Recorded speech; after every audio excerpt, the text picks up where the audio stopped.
Welcome to the first of many WOWs Workout Wednesday. This is going to be general fitness, just a couple precautions I would like to discuss with those of you joining me today. If you are not doing exercise positions now, I do not want your first plank to be done on a vibration platform. Any of the exercises that we are doing today, I'm assuming that you are okay doing them. And I don't want to have a whole bunch of discussions after about, that plank, put my back out for 3 weeks. Know what your limits are, know what your range of motion is. I will go over some variations on some of the more challenging abdominal and squat positions that we'll be going through today. But I wanted to give you guys a little bit more reason to sweat. Some of you are asking for a little bit more fitness oriented, something a little bit more challenging. And this is just an example of some basic positions that I've put together. As you know, I'm a big fan of getting more done in less time. So you won't find the 20-minute, half-hour workout on this channel. If you like a longer workout, if you want longer durations, you can add additional positions to what I'm formatting today. I'm going to hit a couple of legs. I'm going to do a couple of arm and abdominal positions, primarily planks. And we're going to start with a little bit of a warm-up and a little bit of recovery. So today we are going to be starting on a slower platform speed. We're simply looking at a warm-up. If you're working on a machine with lower frequency capabilities, I want you in those low to mid ranges. We will be going super slow speed when we get into some of the abdominal work later on. For your standing positions in your warm-up, if you have a machine with 50 speeds, I want you in the 15 to 25 range. If you are working with a high frequency platform, I want you working in the 10 to 12 hertz range. Okay, so we're simply going to stand on our platforms, whatever your level of comfort. I've got my feet about hip width apart. My knees are slightly bent. And because we're going to be doing some squats and some core exercises today, I want to warm up with some pelvic tilts, as I always do. So we're going to tilt the bum forward, backward, maybe do some little circles. The better your range of motion in this area, the deeper your squats are going to be. And because we are going to be working the core region, for any of those that are having hip and low back issues, which I know many of you are, we just want to loosen things up. So we're going to go 30 to 45 seconds, maybe 8 to 10 rotations of a pelvic tilt. Then I want you to sort of keep those knees slightly bent. This is called a basic stance. And we're just going to do some torso twists. So you can put your hands on your hips. You can cross your arms. Okay. It's not about bending the legs. Try making a good stretch. I like doing it this way, and then I pull on my arm a bit as I'm going one direction or another. Okay. Just want to loosen up that back. Okay. Whatever kind of feels good, but I always recommend doing a warm-up if you haven't done much activity before you just jump right into the fitness. The next thing we're going to do is a toe touch. For those of you that are unable to join us for fitness applications today, certainly you're always welcome to join seated in a chair. I always recommend having a chair close by for safety, sometimes for stability. And today with some of our exercise positions, you may want them for your fingertips. To touch your toes, simply lean over. If you are not stable or doing this position, as a new person, the stool is a good way to start, just to give you something to work your hands down. And what you want to do, this is kind of one of those exceptions where you are almost locking your legs, and you should feel a good stretch from the hamstrings and the calves, okay, depending on your stability and your range of motion. Okay, what I don't want is this. This is not flexible. You want those legs straight to stretch them and just hang at the hips wherever your range of motion allows. Slowly raise yourself back up. Use the stool if you need for stability. We're going to do one more of those. Again, make sure you're breathing. Down. Take a couple of breaths. Maybe hold for 3 to 5 seconds. And slowly roll back up. Awesome. Okay, next, we are moving into some squats. And a lot of us are dealing with hypermobility, lack of strength. So the stool is there again. If you choose, place your stool behind you so you've got something to sit down in if you want to resume in a seated fashion, or you poop yourself out in your squats. But for your squats, we're going to work on some slow dynamic movement. Put some music going in the background to give you a bit of a nice slow beat, and just work with your breathing. So we're going to go down like we're getting ready to sit in that chair and slowly back up. Okay. One of the things I would recommend adding, my favorite little add-on, if you have a ball, I love putting a ball between the insides of my thighs. Again, I'm about getting more done in less time and less effort. So by adding the ball to your squats, not only is it going to help with some stability, but it's going to add some strength to those inner and outer thighs as we're doing this squat. So we're just going to go down deeper, hold, 3, 4, 5, maybe come back up. A little variation I like to do with my squats is I like to add a pelvic tilt when I get into the high spot. So as I'm coming up, tilt the bum forward, back down. Tilt the bum forward. Your fatigue levels are going to vary depending on the speed that you are using, how conditioned you are. If you're finding this is getting challenging on the joints, you're dealing with some arthritis or some inflammation, just hold still. You know, you can do a squat in varying angles. So go deep, hold that still for 3, 4, 5 seconds, maybe come up to the mid squat, you know, instead of continually moving. But I think you'll find if you're moving and you do have joint issues or they tend to be sore after activity, you may want to just hold still in your positions, and you'll actually fatigue a little bit faster too if you want to get done just by holding still. Okay, so anywhere from 1 to 2 minutes on your squat. If you're not fatiguing in 1 to 2 minutes, make the squat more challenging. Pick up some weights. You know, do a couple of reps. That's okay too. But you want to make sure the better your technique, the faster you will fatigue, and the sooner you're going to start seeing those benefits. The next one we're going to evolve to is a lunge. So put my ball away. Now, a good lunge, there's a bazillion, it's just as many variations on a lunge as there is a squat. But what I'd have you do, your back foot's kind of the rudder. We're going to have that foot flat on the floor just to get into the position. We're going to put one foot just off the center of the machine. I wouldn't go hip width apart, or certainly all the way out on the outer edge. It's more movement than you need. And if you're larger and you're using a machine above weight capacity, as I've shown some of you to do, all of your weight is now positioned on one side of the machine. So instead of making the machine do all the work, you just want a little destabilization. So that foot's just off the center. So maybe this far away from the middle. This foot is good and straight, depending on how tall you are and how good your range of motion is. We're going to bend that back leg, and the back leg is going to do the bending. So we're going to come down. This is solid, nice and straight. We're just going to hold still. If you want to add dynamic movement, it's going to look like this. Up, down. So it's almost like this part is like concreted into the platform, and the only part that's moving is you're coming up taller on this leg and lower through the movement of the back leg. So the lunge is just as hard on the back leg as it is on the front leg. If your range of motion, or if your balance and stability isn't so good with a lunge, widen your foot positioning up. So instead of, you know, being like this, widen that back leg up to give you some stability. Okay, if it's right behind the other foot and the stability's not there, you're going to fall off the machine. So take this foot, widen the stance with that back foot, and you might find it a little less wobbly. Okay, we're going to do the other side just like with your squats. I want you fatiguing within a minute. If you are dealing with a lot of arthritis, excessive weight, you know, bad knees, you might want to do more reps but shorter. So maybe, you know, 2 or 3 reps of 20 seconds, something like that. Whatever kind of works for you. We're going to hold still. Okay, you're going to feel it in that glute once you get to that 90-degree angle. Come back up. Now, if you're not so stable and your foot's just off the center, you could use your stool just for a little stability too if you needed. Up. I want to get a good 3 to 5 reps out of that one. Okay. So, minute to 2 on that squat, minute to 2 per leg. You're about 4 minutes on legs at this point. We are going to progress to some upper body. And to do that, I'm going to move the angle of the machine so you can see me a little better.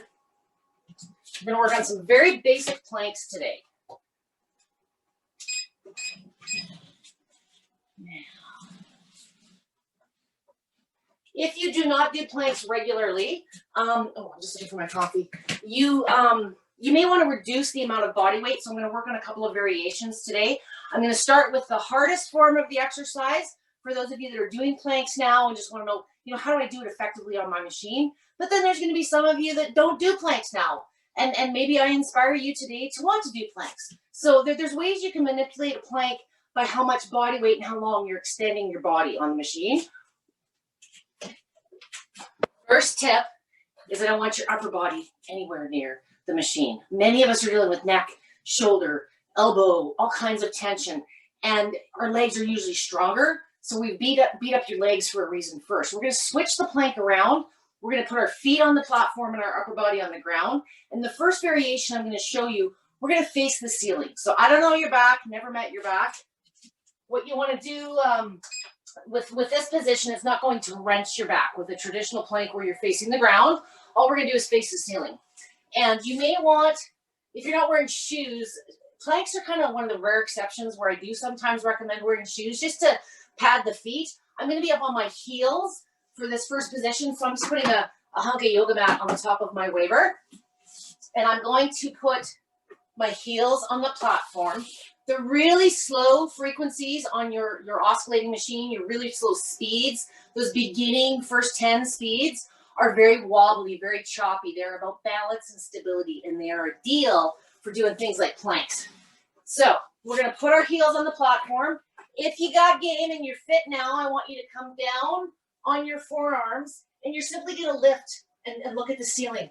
So we're going to lift the bum up. And with this position, there's really no way to wrench your back. Okay, I'm going to move this a little bit more.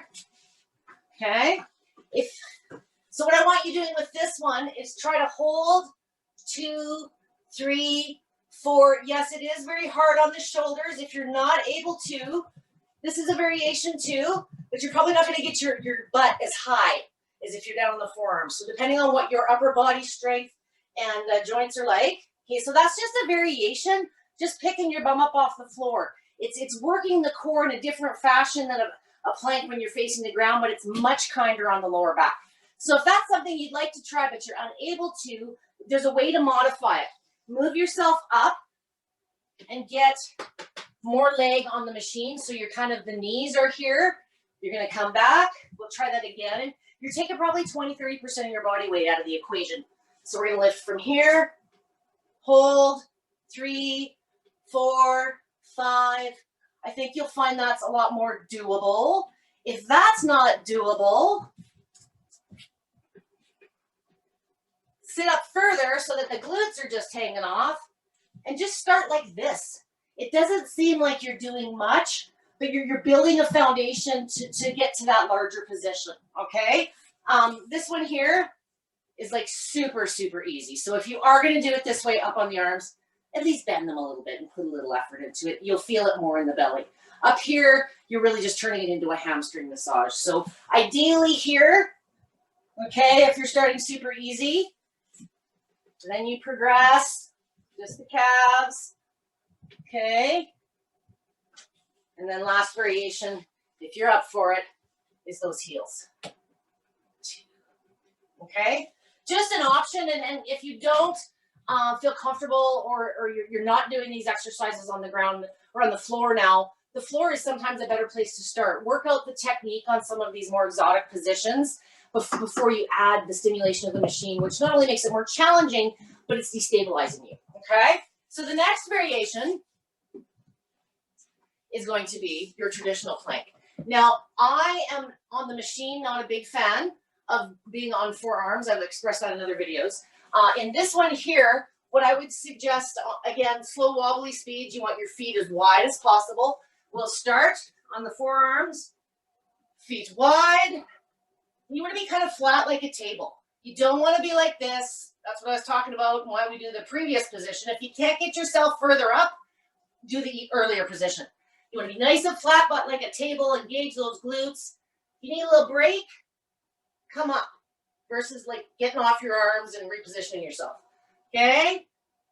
Hold it like that. And if you start feeling your back dip and you can't complete it, then you're done. Okay?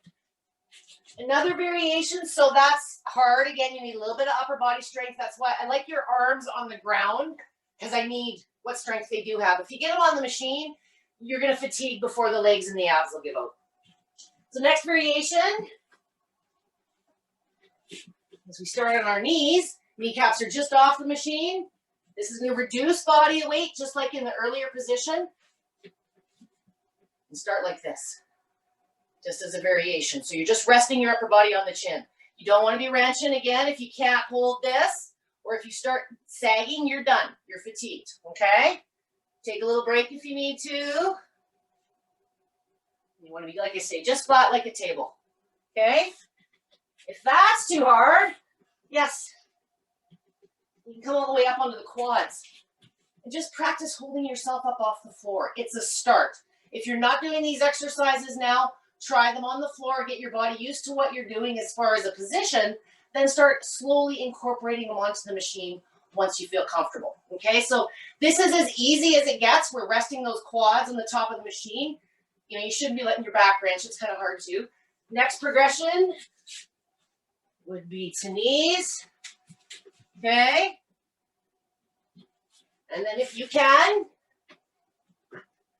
I think you'll find that you'll really enjoy the slow frequencies doing your planks and your hands on the ground. Now, the other cool thing, just catch a breath. The other cool, it's hard to talk and do planks if you're doing them properly, is variations. If you Googled or went to a gym and worked with a trainer, there's a bazillion plank variations. There's side planks, there's one arm planks. The dynamic movement, if you are looking for a little bit more cardio, a little bit more calorie burn, dynamic movement with your planks is a really good way to do that. And I start, because many of my ladies need to build their upper body strength, I add movement at the arms first, and I'll show you what that looks like. So I start on my hands like a traditional push-up, which is a plank, and I come down, and then I come down, and I come up. And you can just do this at your own pace if you have the back strength and the core. That's one of my favorite variations. Another is adding leg movement. So your legs are kind of raised up off the floor, so you've got all this room underneath you. You could do like little mountain climbers. 2. Maybe push up at the same time.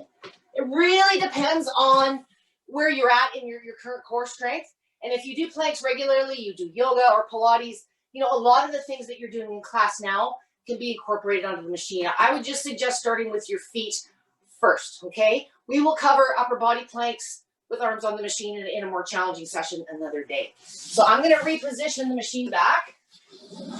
We're going to do a little bit of recovery. So for the recovery, what was I going to do for? While we're down here on the ground, and I don't expect you guys to be moving your machine around. I'm just doing this to give you a better camera angle. So we've done all this plank work. If you do feel you're fatigued, but you could do a little bit more upper body, you could turn around from there. What I'm suggesting, if you're doing planks, do your planks first before you get into push-ups and upper body. You need the strength for the planks, okay? So a little bit on the recovery side, you could just get into a modified push-up, hands or shoulder width apart, just to get a little bit of action going. If you want a little bit more fitness, come to the toes. Get those shoulders over top of your hands. Again, this is basically a plank, but it depends on how much upper body strength you have left after you've done your planks, okay? You could do mountain climbers this way. Anything that you've done in the past, try on your machine. Okay, so for recovery, after I've been rolling around on the floor and doing all my stuff, I kind of like to get up, and if you feel you want one last push, I kind of call it my final push. I won't pick it up today, but you could grab like a medicine ball or pick up your 5-year-old and give him a piggyback and just, push one last squat out until you can't anymore. So bring those feet hip width apart. You could angle them out maybe a little bit, have the knees follow, and just do one last push on those squats. And I'm still just working with a lower speed here, okay? Last one we're gonna do, I wanna do one more toe touch. We may have done some tension in the low back doing some of those planks. So feet are hip width apart. Again, we're just gonna reach over, let your body hang. You probably will find your range of motion has improved in this position since you did it in the first part of the workout. You should be gaining during the course of the session that. Nice. One more. And for those of you dealing with that awesome lymph that's all congested, you know, if you did want to stand and do a little bit more pelvic tilts or whatever, if you wanted to extend your recovery time, the last thing that I kind of always like to do is my seated massage. So if I do any massage, it's always my seated massage. I'm going to keep the speed slow for visuals. The controls are between my legs facing you, so I'm not turning off any buttons. But I would suggest, you know, mid to high frequencies, hit it. We've got built-in yoga pads here, and I find for many of us, sitting on the machine is very tolerable, different than when we're doing push-ups and planks and things like that. So give yourself, you know, 2 to 3 minutes of seated, sit on your hands if you want to get a little bit more upper body. Just get that lymph moving and expedite the recovery. Get rid of that lactic acid that we've developed in doing some of these exercises. Now, the machine's always helping recover you to a degree, just because of the nature of how it works. But I suggest winding down a little bit if your heart rate's gotten up, if you've pushed yourself a little bit, make sure that you're doing your recovery piece. You're not just going and sitting back in front of the computer for 4 hours and getting yourself all stiff, okay? For fitness, you know, how often, how long, where all the questions are now gonna come. You know, if you're pushing yourself to fatigue, fitness positions, I don't like to talk total workout. You know, I did a workout today and I couldn't walk for 2 days. Well, what did you do? How many positions? How long? What setting? There's too many variables. But per position, if you're doing fitness and you're able to do fitness, I'd love to see you fatiguing within a minute. If you're not fatiguing within a minute, again, make sure that you are making the position challenging. Challenging for your range of motion and your body type. If you want to fatigue faster, make the position harder. Grab some weight. There's all kinds of things you can do to challenge yourself. But keep it simple. The other thing that I recommend, if you like a simple format and you know, you want to do something like we went through today, you know, every day, that's fine. But, you know, sometimes with the upper body, the planks, you know, I tend to do a little bit of legs every day. I've lost a lot of weight and I'm going to keep it that way. So I tend to do lots of legs in the morning, you know, 3 to 5 minutes of squats or lunges. But the upper body, the core stuff, is usually more of an every other day. It's not something I do regularly to the fatigue point. But I do some wellness stuff. You know, I do the modified push-up. I sit on my hands. So I'm always getting some action head to toe. But as far as fitness, I'm a little bit more structured. So if weight loss is your goal, I absolutely recommend getting good at those squats, working on those lower body positions. And, you know, don't forget the pelvic tilts and the toe touches and stretching so that those squats improve, become more challenging, and burn more calories over time. I know that weight loss is very different within this community, but the basic ingredients, the positions are going to be the same. So I like to keep them simple and suggest from week to week, you know, if you're getting good at your positions, good for you. Change up the frequency, change your foot placement, add a little bit of weight. You don't always need to have a whole bunch of different exercises every week. You can change up little things so that our body doesn't become stagnant and too used to any one thing. So thank you very much for joining me today. Today was a little bit more of a total body, short but sweet. And I will be doing more sessions going forward, probably focused more on targeting specific body parts. So lower body workouts, core workouts, upper body workouts. And as I like to keep them short, you guys can piece together, you know, I want to do legs and abs today, or I want to do arms and calves, you know, so you can sort of piece together your own workout, still keeping it simple for those of you that do want to do a longer workout than, you know, the 10-12 minutes that I kind of guide you through. Pick some tunes, stay tuned, and any questions, please post them and I will get back to you in a timely basis. Thanks for joining me today.